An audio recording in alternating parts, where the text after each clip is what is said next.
Hi friends, in this video I'm walking us through and introducing the tune. It's a hymn, O Sacred Head Now Wounded.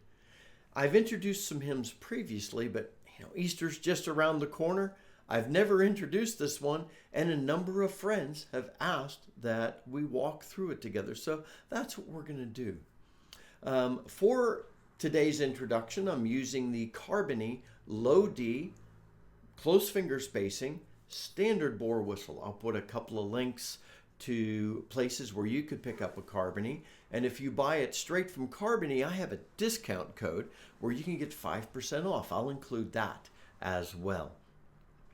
Now, I'll add a link at the top of the notes to this video to the page on my website from which you could download the music and tabs for this beautiful hymn. But as I play through the hymn in the Play Along with Scott section, I'll stand so that you can see my hands, because a number of folks learn that way. So what I'll do is I'll stand and walk slowly through the phrasings so that you can really get a sense of that. And then in the Play Along with Scott section, I'll play the entire tune at a steady pace. Following this, I'll talk about any challenges I think you might experience, share some ornamentation and expression ideas, and then talk about the history of the hymn some. So let's jump in and walk through the tune at a slow phrase by phrase pace. Even if you read music and tabs, this is an important way to really get a sense of the tune. So stay with me and then join with me in the Play Along with Scott section.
And I am using chapters so that you can bounce back and forth.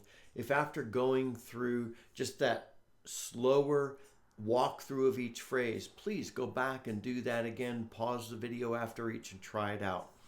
Now, I'll walk through the tune at a steady pace in the Play Along with Scott section.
Alrighty, let's think through any difficulties I think you might experience.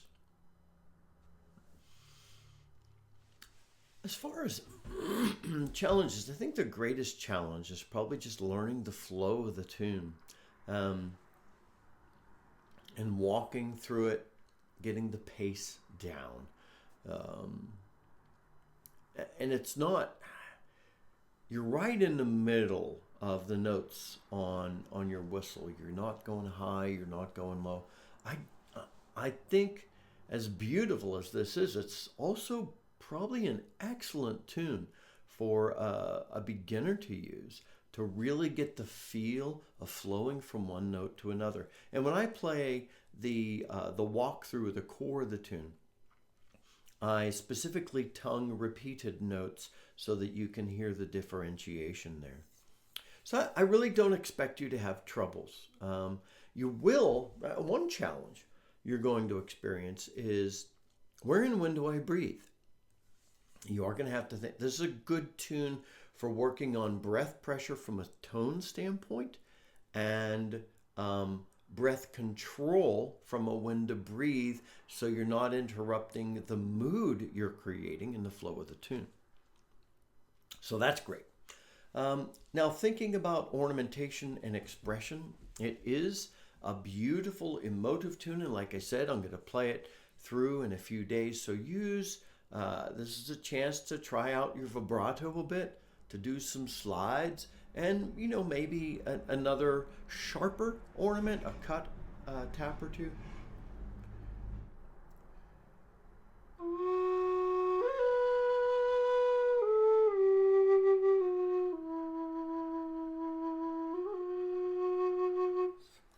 Also, work on volume. Do change your volume some dynamically through the tune so that you can become more expressive. If you're not playing it for anyone to sing, sit on some of those notes. Listen to the note resonate and sing, and hold it for emotion, and then move gently, either smoothly, or as we've talked about before, create a stop for effect, and then move into the next transition.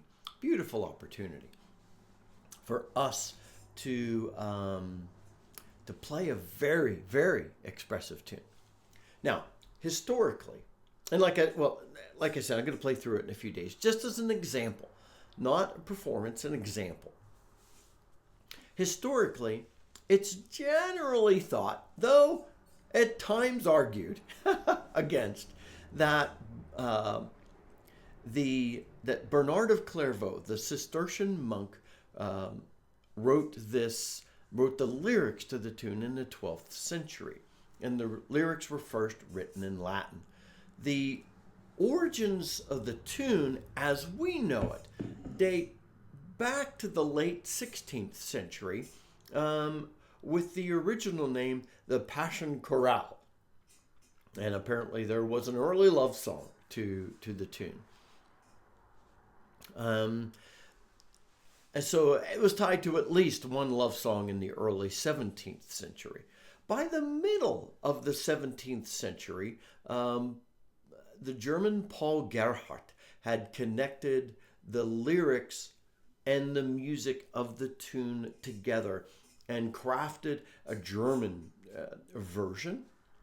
But then, in the 18th century, none other than Johann Sebastian Bach crafted a harmony version of the tune, and used some of the phrasings from that in some of his other works. If you're a Bach fan, look for some of the phrasings of "O Sacred Head Now Wounded" appearing throughout some of his works as some recurring themes there.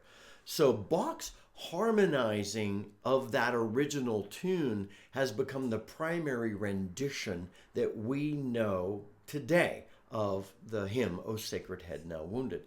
Then, in 1899, the English poet Robert Bridges translated the lyrics into English, and that's when O Sacred Head Now Wounded became very popular in the English version with the Bach massaged version of the old 17th century love song. How's that for a mashup of stuff going on? It's beautiful. My friends, I hope you enjoyed this walkthrough of O Sacred Head Now Wounded. If you have, please like the video. That'll help us out. YouTube will recognize that, and more folks will find our delightful channel of a community of friends learning the whistle together.